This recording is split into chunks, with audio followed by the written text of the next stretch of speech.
السلام عليكم ورحمة الله وبركاته. شلونكم شباب؟ يا رب بخير بأحسن حال. وياكم حسان لالوسي في شرح ميزات الويندوز 8.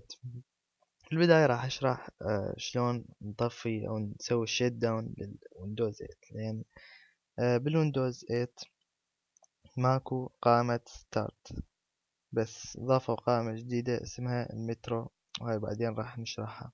بس مو مسها راح نشرح شلون نسوي شيت داون للويندوز 8 أو نسوي له ريستارت.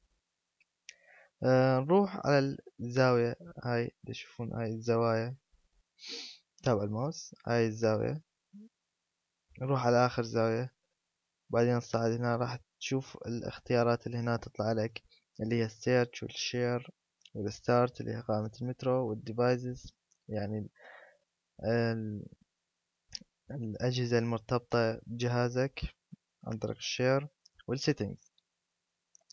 تروح تدوس على السيتنجز، راح يطلع لك هنا الاختيارات اللي هي الوايرلس والصوت والإضاءة إذا كان لابتوب مثلا عندك. وعندك هنا الباور.